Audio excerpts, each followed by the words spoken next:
Love has one word. A friend that loves, they give wise counsel. What a gift that God has given us, the gift of friendship. It becomes easy to put your differences aside. And this is how we met, because of God, and we have been faithful to one another. Hi, welcome back to Powerhouse. Thank you for joining us yet again. I wanted to start off by thanking all our viewers for following us, for watching the Names of God series, which we've completed. I want to introduce a new series that we are launching, the Love series. And I know you're all going to enjoy it. Some of the types of love that we'll be sharing, not typically known. As you know, in the English language, love is just one word. But in the Greek, it is broken up into different types of love. Some of the names that we'll discuss are like the Eros love, which means romantic love that is shared between people, heartfelt love. Then we'll also speak about Storge. Storge is family love. Then we'll talk about agape love, which is the highest type of love, which is God's love, God's unconditional love, agape love. We'll have different types of love. Filial love, which is friendly love. Mini love is the type of love that becomes obsessive, that makes people mad, really in love with people. It could be dangerous. So we'll be sharing this love series in our next coming shows, and today I want to introduce you to my family, because we will be talking about Storge Love, which is the love of family. And I'll start off by introducing my daughters who are here with me. I'll start off with Tamara. Hello everybody, my name is Tamara, better known as Bubbles. Thank you for joining us today in this love series. And today I'm going to be explaining to you what Storge means to me and how I've experienced it. Stay tuned so that you can learn how to do it too. Shami or Tanya. Hi everyone, my name is Tanya Shamiso. So today I'm going to be touching on how to raise the bar on Storge Love, right? So yeah, join us in this beautiful series and catch you on the next one. And Brenda. Hi everyone, my name is Brenda, and today I'm going to talk to you about the importance of Storge Love. Storge Love is family love, so I will talk to you about the importance of love, of the love of family. Please. Thank you. All right, so before we start the discussion, it's going to be a very interactive discussion. I just want to talk about the characteristics of Storge. Storge is a Greek word, as we have said, and it means family love. It is familiar.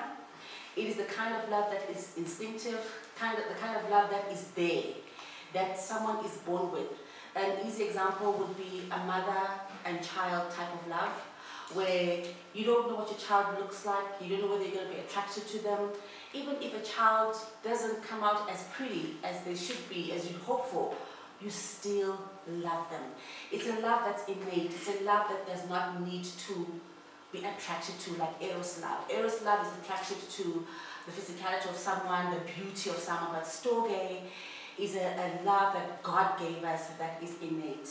And I want to share a verse before we start our discussion that says in Romans chapter 12, be kindly affectionate to one another with family or brotherly or sisterly love. So it is an act that you do. You are kind to those you love. And what does Storge mean to me? I have children. I love them dearly. They make a lot of mistakes that make you upset. But that doesn't mean that I kick them out. I don't throw them out because they've misbehaved, because I love them because they're my children, they're family. It's this kind of love where, if you think about King David and Absalom was trying to kill his own father. But when David said, go and look for him, he gave strict instructions, saying, and when you find him, do not kill him. It was purely because he knew this was my son. And I don't want to see him die. I don't want anybody to kill, even though he's doing wrong unto me. This is the kind of love that we're talking about. So at this point, I'll hand over to Brenda, I'm sorry. And she will introduce her topic and we'll discuss it. And we hope that you'll enjoy it. Hi once again. So I'm going to talk to you guys about why family love is important. So I think from my own like personal experience, I think family love is important because, like she said just now, it's natural, and so it is ordained by God, and so it's as simple as that. There's nothing more to it than just it being a foundation from God. Yeah. So that's what I think family love is important. And then if we read in the Bible, if you look at the characters in the Bible and how they relate to family love, for example, if you read about Joseph, you know when Joseph and his brothers, when they stole from him and they sort of threw him out, he then later at a later stage became a king. Yes. But when they needed his help, he forgot all about all the bad that they did to him, and he loved them more than anything. He accepted them back as his brothers. So that's like family love at its best right there. So for me, that's what family love is. And if you think about us, we are sitting here today, right? Because of family love. It's not just, we could have been doing anything else, but we are here. Family love is more like a mutual support. Yes. We are here to support our mother, sister. So it's really like showing one another mutual support, care, love. It's not limited to us. Your neighbor is a family. The Bible tells us one of the greatest commandments is you must love God with all your heart. And it then goes to say, love your neighbor as you love yourself. Right. So your neighbor is not just a person next to you or a person living next to you. It is literally everybody that is probably in need and not in need, or someone that you can help or that you can love. So for me, that's what family love, that's why it's important. It's important to have people that you talk to. It's important to have people that support you. We need it in life. Life is tough. It's tough. It's good to have some people that check on you and they push you to do the best. So for me, that's what family love is. What do you guys think? Yeah, what do you think? Okay. Why is Storge love important? Why is Storge Love important? Or have we, but why is Storge love important? I think Storge Love is important because of, I think that the reason why God created Storge Love is for us to learn principles, right? So I think that when God created the different types of love, I look at Storge Love, it's more similar to agape love, right? So because when you're growing up, the first love you see is the love of your family. The first love you see is with how your mom and your dad interact with each other. That's why it's important for you to grow up in a loving home, because it makes up who you are, your character. Right? So even with that, saying that, I think when it goes on to the agape love, which is God's love, that's more practical, because as much as we haven't seen God, it's mainly based on faith, right? So in practicality, we are taught love through our family, because that's where we learn when we were born, right? So it becomes a problem now when family members, or not family members, but yeah, family, whether it's your mom, sister, whatever, when the love kind of diverts, when you grow up in an abusive family, when you grow up in a family that really doesn't acknowledge your feelings, like the little things, that's how when kids end up having issues when they grow up, emotional states and etc., abnormal emotional states. So yeah, I think that Storge Love is very important. It's the foundation of all the love, I believe, because it also demonstrates God's love. So even the examples that Brenda is giving, it's mostly about Joseph, right? So with Joseph's story, you can also see in his whole story, you see God's love in that whole story. How he pulls through for him and etc. So we wouldn't be able to understand the love if we didn't experience it ourselves. Right. Yeah, in our families. So yeah, for me, Storge Love is very important, and yeah. Yeah, I definitely echo all of you guys' sentiments. I think for me, to touch on what Shamsa said about there being, you said discipline, right? Principle. So principality. Yeah. Yes. I think for me, it stretches further beyond to a creator that understood that life is not always nice. You will always have ups and downs, and in all those times you will need somebody that will be there to support you. So I'm particularly reminded of Proverbs 17:17, which says that a friend loves in all times, but family is there for adversity. And I think we've seen it with us, and I'll speak more to that when it's my turn. But when it comes time to, we're there for each other. And it's not to say that the love that you experience from your friend is not necessary, but God was so gracious in catering for those that didn't have family and gave them friends. But those that do have, they have access to use them in good times and also in bad times. So that's the importance of what it means to me. Yeah, just to add also on the importance of Storge Love is, you know, as families, like Shamisa's point, the principles are brought in within a family.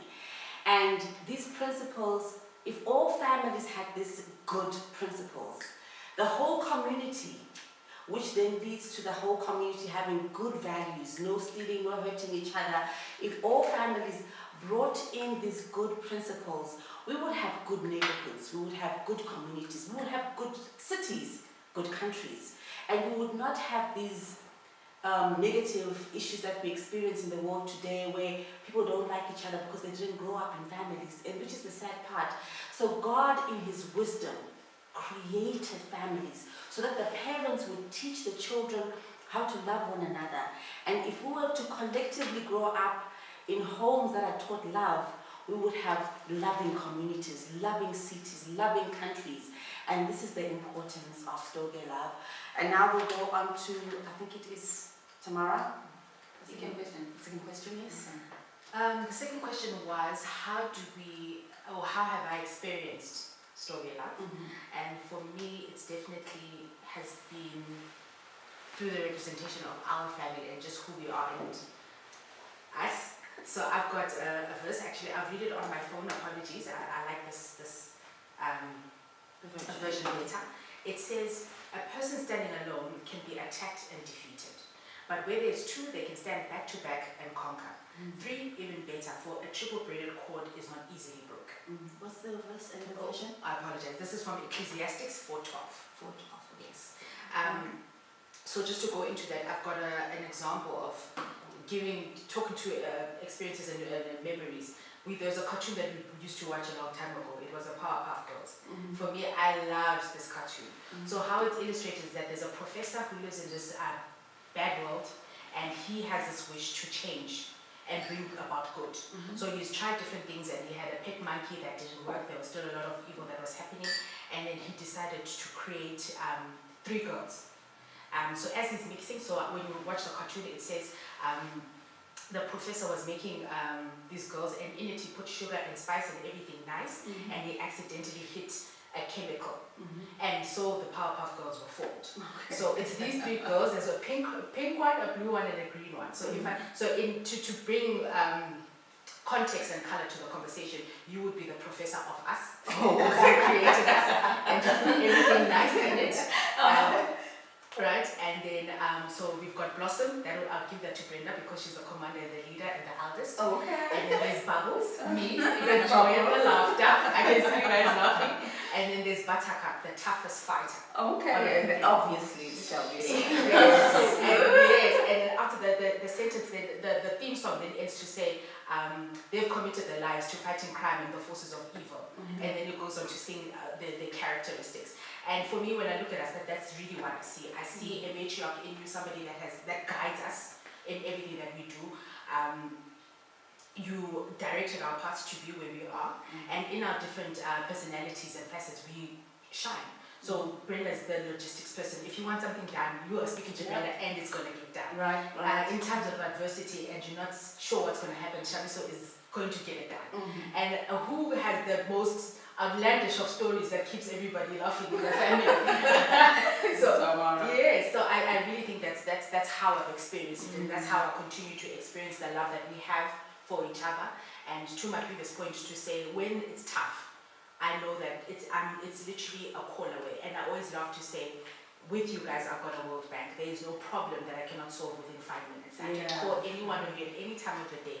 Wow. And I know it. Not only is it getting solved, it's being exceedingly solved. And the favor of God has just been so upon us and me as a family and you guys. And that's just how I have experienced love. I bring it to the floor. Okay, that's a very amazing example. Yes, I love that example. So what's the question again? How have you experienced Storge Love? How have we experienced? Also, you were saying, okay. How have you, Shamisa? How have I experienced it? I think I've experienced I think Tamara expressed it very well. The nice thing about this unit, the four of us, is that there's different textures in the family that are much needed, right? So in terms, like for example, with Brenda, we know she's the go-to person when it comes to logistics and everything. So I think God made it like that purposefully, because without different characters, you can't maneuver some situations. You really need different types of people in family units. That's why you see in every family unit you'll find a drunkard. Yes. That will always make you laugh in a function. You'll find there's just all these different textures. So I appreciate that, and it was very thoughtful of God to actually have family units set up like that. So how have I experienced it personally? I think I've got so many examples. For me, one thing that when I think about it right now, I haven't even thought about it before. For like Tamara said, with Mommy being the mother figure that she was, I think what she has taught us is that anyone actually can be part of family. Yeah. And she showed it in this unit right here, right? You don't have to be of the same blood, like you don't have to be of the same surname for you to accept someone as family, and which is very important because there's a lot of people who are actually abandoned by their families, right? Going back to the point that I was speaking about earlier, in terms of if you grew up in a negative environment. So one thing that I've learned from her specifically is that, we need to be accepting and experience Storge love, not only within the family, but also accepting and welcoming other people out of this family unit. So with her doing that, I think it has brought us closer. It has brought us closer in such a way that anything, like Tamara said, we can overcome it. And it's even written in the Bible that if we come more than two people, whatever the verse says, two or more people are gathered. It also, I think it also speaks on family as well there. Right. So it's very important. So for me, I've experienced it that way. Lovely. So how have I experienced family love? It's like so deep, hey guys. I mean, you wouldn't know how we are connected here. She is a mother to us, but not literal, like biological. But she's still a mother, and you would never know that. Because guess what? She's made it so easy for us to be Integrate. People know us as sisters. Like if you ask, where's your sister? They know it's those two. Where's your mother? Like at the gym the other day, someone was saying, oh, your friends just made me do squats, and I'm thinking, who are my friends? And so it's also like it's family. People think you're friends. It's so easy like that. It's so natural, So I've experienced it with you guys. It's beautiful. And it's nice to share it with the world because the world sees it and they see this beautiful thing and they also want to do the same thing. Right. It's good. Thank you, ladies, for that. And I think just to close the experience on family, I think for us it's also just the understanding the grace in where our textures have been applied and not wanting to take on another person's role within the family. And I think we've done it so well. It could have been time, could have been experience that we've now learned to find our places. And really to Brenda's point, I think one thing to echo is the ability for family to change one's lineage and life path. And it really talks to there being a responsibility not only for us to share this love within ourselves, but also in the circles that we find ourselves in. Once you locate your grace or whatever favor that has been bestowed upon you, make sure that you go outside and you change somebody's life if you've got the ability to do that. Right. Powerful. How have I experienced Storge love? I think I want to publicly say to all of you, I thank God for my children. Hello. They are amazing. Yes, we've had some tough times. Yes, they've been naughty. Yes, they've done all the wrong things that all children do. But God has been gracious to me to bless me with my 3 girls. A typical example is I lost my son. And I remember when we were preparing for the funeral, and trying to put all the money together and everything. And I remember trying to ask Tamara, what are we going to do, And she just says, Mommy, don't worry. So you just stay here. We got this. I never lifted a hand. I never did anything. The funeral was planned from beginning to end by the three of them. I don't even know how they did it. But this is what family is. And I thank God for the gift of family, and I thank God for my 3 children. So the question I got was, how do we plan on raising the bar of Storge Love? So I think with Storge Love, it's so easy for people to take it for granted, right? Because it's already there. You're born into it. You're expected to be loved. You're already in the mix, especially if you grew up in a good family. So for me, I think what people need to do is live consciously. For us, we are very lucky to have this unit, and some people right now don't even have anyone to think back on, or what is it called? Yeah, someone to lean on, to consult. Yeah. So for me, I believe that for us to raise the bar as a family is to consistently be conscious of the love you receive, and also give it back as well. So everything intentionally. So intentionally give it back, intentionally give the love, intentionally recognize all the little things that, or everyone's character that they bring the mixture into what they bring to the table, basically. So yeah, apart from that also, because it's taken for granted, I think that we need to also have sessions, if I may say. This is practical now, and I think we do that. I'm just giving advice to people who want to share the same sentiments. Consistently meet up with each other, consistently have conversation. Communication is very key in relationships. Open communication. Yes, it's taken for, so even because it's taken for granted, it's hard for you to get to a point where you think that it's necessary to consistently communicate, to consistently check someone. If someone has constructive criticism to give, I think that you also need to just receive it with a warm up, because you know it's coming from a warm place as well, if you feel secure in that love. And that's what Storge is. So yeah, for me, I think that's basically it, how we can raise the bar on Storge Love, which is communication, intentionality, being cautious when you're dealing with your people, and yeah, that's basically it.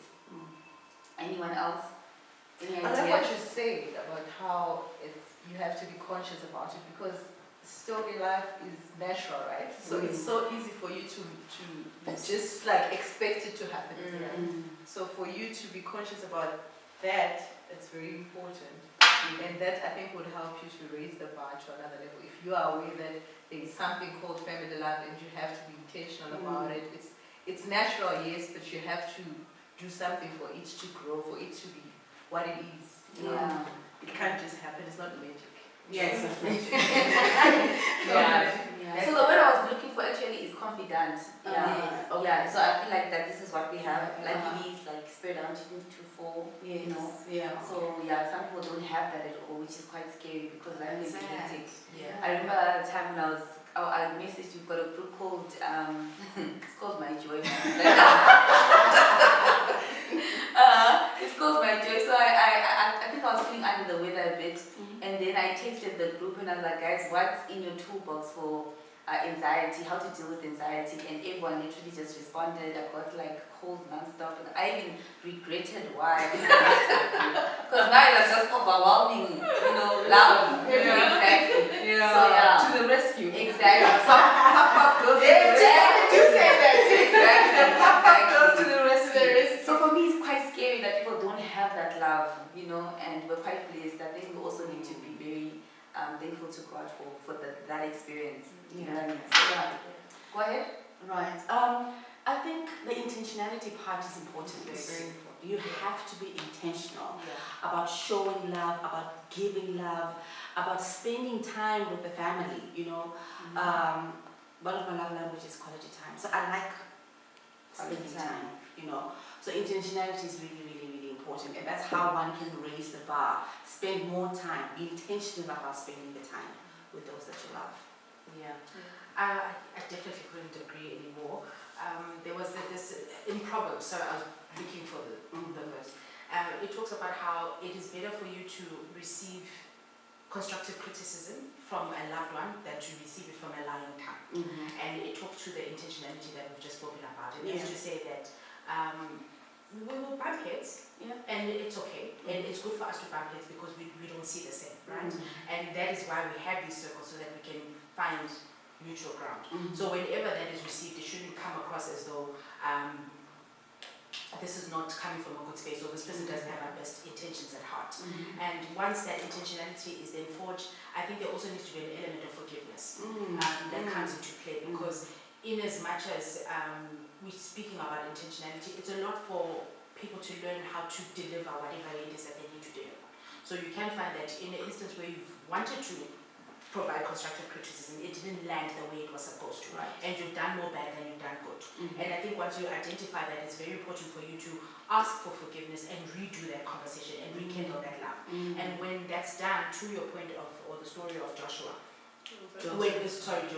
when he gave a lot, and he gave when there was it was a famine and there was a drought that was happening, and because he had harvested.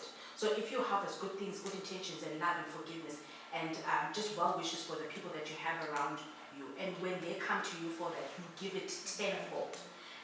It also says in the word that we need to outdo ourselves in wanting to be good to each other. So that's really how we need to move with that and raising the bar. Okay. Yeah, interesting. I was going to share a verse that I absolutely love. I have it in my house. It says, "Me and my house, we will serve the Lord." So before we wind down, I just wanted to ask my kids a question. We have this wonderful unit, and obviously we do our best to come together, to support one another, to be there for one another. Do you think the generation that you have as friends, that they have such a thing? Do they love their parents, their friends? I know that sometimes, in most cases, with us living in diaspora, some of our families are back in Zim, But how do you find that young people today have that unit? Do you find that they reach out to their cousins, to their families, they spend time with their families? Or are they living in silos? Are they living their own life, self-love, I'm doing me, I'm doing, they like to talk like that. Do you think today people are maintaining the family unit as they're supposed to? Anyone can go first. That's a very tough question. To some extent, maybe, maybe not. I think to a certain extent we do, but I think there is, I don't know if it's a limitation, like that thing that you just said about cancel culture. It kind of limits someone from just being like offering their love naturally. They come to a point where it's like, okay, because you've done this to me, I'm cancelling you. Yes. Where in fact you should just forgive. The word teaches us to forgive one another and move. Whilst love is complex, guys, it's tough. And it's never going to be easy, but if you do it slowly, easy, forgive, accept what it is, but still realize that God is love and God commands us to love one another, you will move swiftly. I think to an extent, to an extent, not all the way. I think that the devil has found a device for this generation. And I say that to say that if you look at even just the structures in which we live in, so we live in these complexes. And there isn't, it's very high walls, we spend a lot of time at work, and after you come back from work, you're too tired to even commune or talk to anybody. And what that then does is that it puts anxieties and the depressions that you don't have an outlet. And because of what we are going through as a generation and the fear of that cancel culture, you almost kind of like isolate. So I don't think it's an intentional not wanting to experience family love like that. I think it's just also the not knowing how to reach out that then creates this isolation. And to Brenda's point, that cancel culture also is there. I also do believe that you really get what you negotiate in life. And I really believe that. I think it's one thing for you to say that, this person that doesn't have a family, or I'm an orphan, I'm not this, I'm that. There comes a point in your life where that can no longer be your brand or what you identify as. So then we spoke to it earlier on. If you don't have a natural family, you will have friends. And it just takes you making that intentional step to say, this is where I am and this is not what I like, and now I'm making the steps to go towards something that I can have and attain. I'm not sure if that is taught, but again, you get what you negotiate. If you don't have it, you don't know it, go and look for it and you'll find it. No, I definitely agree with Tamara. So I think that the question is, why? Do you think that the culture, the young Right now? Yes. Oh, okay. Okay, yeah, I think that there's so many limitations also. It's just, we're living in a time where there's just so much like technology like forced onto us, right? And because of that, we end up not actually interacting with humans, besides humans, like family, friends, and etc. So now that ends up being a problem, and it ends up stifling your ability to even communicate like properly to other people. So it becomes an issue of also being socially awkward, because now you grow up in a time, like even now the other day I was telling my sister that I went to this party, right? It was a 1-year-old party, and this child is 1 year, she was turning 1 year. She was literally on her phone. She can't walk, but she's busy on her phone like this. Like, I didn't understand that. 1 year. And then the mother is busy saying, oh, go and play. I'm like, how can the child go and play when you haven't cultivated that in the child's life? So now it becomes an issue, because now when we're growing up, now we're so glued onto our phones, we're glued onto technology, and our parents now also, because they're busy and etc., it ends up being the culture, right? So it ends up being, that's what it is, and it's normal, exactly the new normal. Whereas back in the day, like you can just walk outside, go play with at your neighbor's house and have conversations, go to Selamas, whatever, if you're living in the village or whatever. But that's what the essence of life was, and that's how you learn to communicate. That's why social interaction is also important when the child is that young as well. So now when you grow up, now it becomes a pandemic, right? Because anyway, it's just become an issue in a lot of spaces, and I think parents also should just be cautious in terms of that. Right. Yeah, and being mindful with now my child is spending too much time on the screen, because now they become addicted and they carry that bad habit onto, and then they're taught by what they're seeing. Exactly. So now you Exactly. don't even have control. TikTok. Now all these social media platforms are raising your child. Yes. Yeah, so it ends up being a social dilemma. Now you can't even interact, like you don't have social skills. You know what I mean? Something you should have been learning when you were going to the park when you were 5 years old. You know what I mean? So yeah, that's what I think. Yeah, this has been good, ladies. You didn't answer the question. Which question? Your question. No, I wanted to You're not part of the youth now.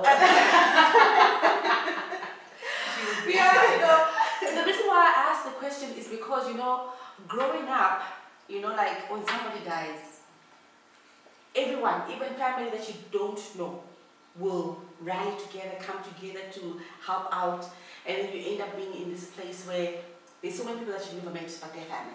Yeah. Weddings in Zoom. We invite everybody, and you're like, why am I inviting so many people? I don't even know this uncle, I don't even know this aunt. But it was a family thing. It was bringing everybody together. My fear is that cousins are going to marry each other without knowing each other, because that whole gathering of bringing all families together doesn't happen anymore. Now people want destination weddings, and it's just 5, 4, 10 people, and you don't know who family is. So I'm finding that in this culture, in this life, in this time, we don't bring family, and there's a lot of us, and we used to celebrate that. So this is why I was asking the question. But as we wind down, I'm going to allow each lady to just give their last words, and then I will close off in prayer, and we hope that you enjoyed it. So I'll start off with Brenda. Any last words, comments? So just to close it off, I'll take a verse from the Bible. 1 Peter 4 verse 8, and it says, above all, love each other deeply, because love covers all wrong. It's very simple. There is no complications to So love one another because we are all a big family. Yes.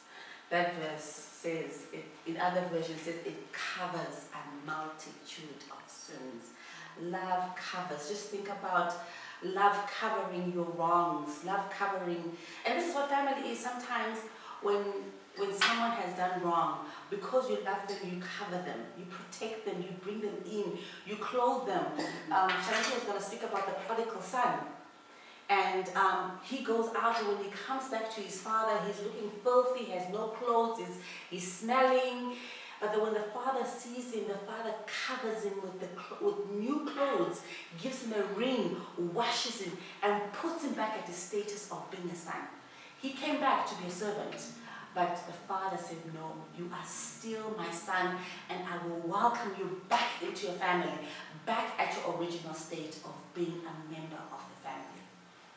Tamara? Jeez.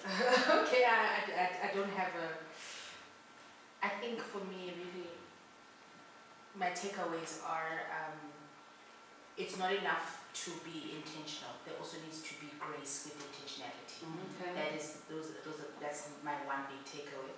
And as we were talking, I just couldn't help notice our necks and our necklaces and our identifiers that bind us as a family.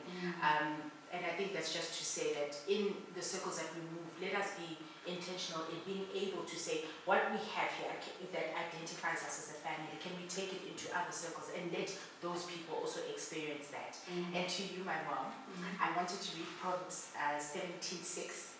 It says, children's children are the crown of old men, and the glory of children are their fathers. So that's to you to say, you have a crown now because you are a grandmother. Yes, yes, I am. Yes, I'm a nana. Yes. Okay, right. And I hope that as we've grown and matured, it has brought you great glory. So much joy. Yes. Miss Shani? Be, like I said, to love consciously. And I say that because it's so easy for us to only appreciate or recognize the person that you love when they pass away, right? So apart from that, even just living life, let's try to be intentional and be cautious when we are receiving the love and also giving it. Just because we were born in it doesn't mean that it's not a blessing, right? So yeah, for me, I think that would be definitely it from me and from the family. Yeah. Okay. Well, thank you for listening to us on Storge Love. We have presented the first type of love, which is Storge, and we're looking forward to listening to all the other loves that will be presented by the other ladies, and I know it's going to be exciting. Most of these types will have specialists on the different types of love, and we are inviting you to join us. But before we close, let's say a word of prayer. Father, in the name of Jesus, we thank you for Storge Love. You found it fit that we should dwell within families, love one another's families, and that you gifted us the love of Storge. We pray that you may help us, you may help everyone who's trying to find love within their family. Holy Spirit, we ask you that you may restore broken families, you may fill families with your love. This we ask in Jesus' name, amen. Amen.